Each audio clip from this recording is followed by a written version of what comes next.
तर तुळजापूर सोलापूर रेल्वे मार्गाच्या भूसंपादनाचा वाद आता चिघळलाय।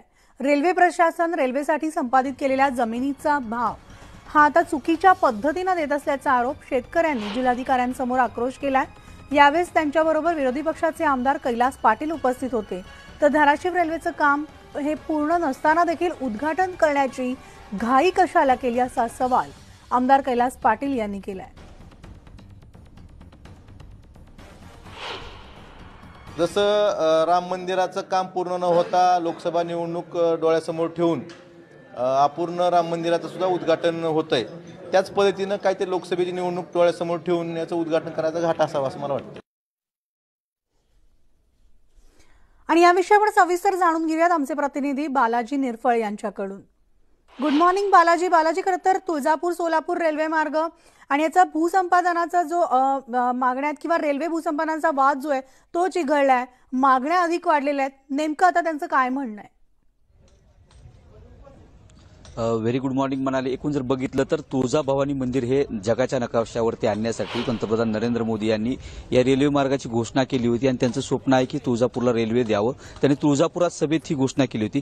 आता मात्र ह्या ज्या सगळ्या संपादित जमिनीचा मावेजा मिळावा यासाठी शेतकऱ्यांचा जो आरोप आहे, स्थानिक प्रशासन जे आहे त्या चुकीच्या पद्धतीने वागत आणि जिल्हाधिकाऱ्यांसोबत काल जी बैठक झाली शेतकऱ्यांची त्यात असंख्य शेतकरी जे होते ते होते आणि त्यांच्या भावना शेतकऱ्यांनी सांगितल्या। आपल्यासोबत ते शेतकरी आहेत, आपण त्यांना विचारूया नेमकी मला सांग काय तुझी नेमकी मागणी होती काल जिल्हाधिकाऱ्यांसोबत, तू ज्या सगळ्या व्यथा मांडल्यात, कशा पद्धतीनं हे सगळं भूसंपादन केलं जाते, काय त्रुटी आहे त्याच्यात, नेमक्या काय आरोप आहे?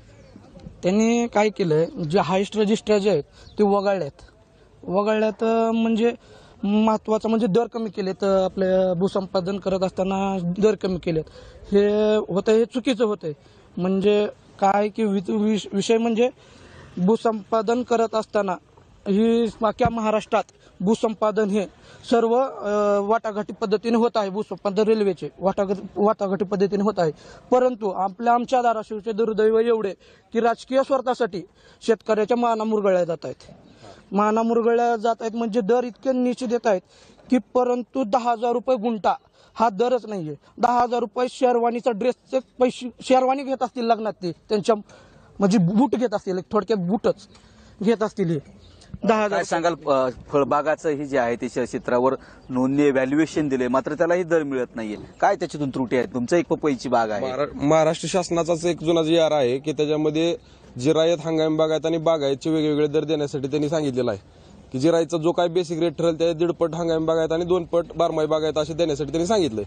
पण आपल्या इथं प्रत्यक्षात पाणी करून स्थानिक प्रशासनाचे अधिकारी प्रत्यक्ष पाणी केली, त्यांना आमच्या शेतामध्ये पाण्याची सगळी व्यवस्था, बारमाही बागायत जमिनी दिसतात, फळबागा दिसतात, पण तरी पण आमच्या जॉईंट मेजरमेंटमध्ये त्यांनी आमच्या सगळ्या जिरायत म्हणून नोंदी लावलेल्या आहेत आणि त्याप्रमाणे मावेजा त्यांनी वाटप चालू केलेलं आहे। आता काय शेतकऱ्यासोबत जिल्हाधिकाऱ्यांसोबत बोलणं झालंय, आमदारही उपस्थित होते, राणा पाटीलही प्रयत्न करतात, काय नेमके आता काय ठरलंय पुढे? आता ते असं कारण करतात की आता आम्हाला आवड झाल्यामुळे आम्हाला काय पुढे त्याच्यामध्ये बदल करता येत नाहीत असं त्यांनी सांगितलं। आता तुम्हाला हायकोर्ट शिवाय पर्याय नाही असं सांगतात ते। लवादाची पण आमची आता शेतकऱ्यांची मागणी आहे की हायकोर्टात जाण्यापेक्षा आम्हाला इथे लवादा नेमून लवादामार्फत आमची मागणी ही करावी।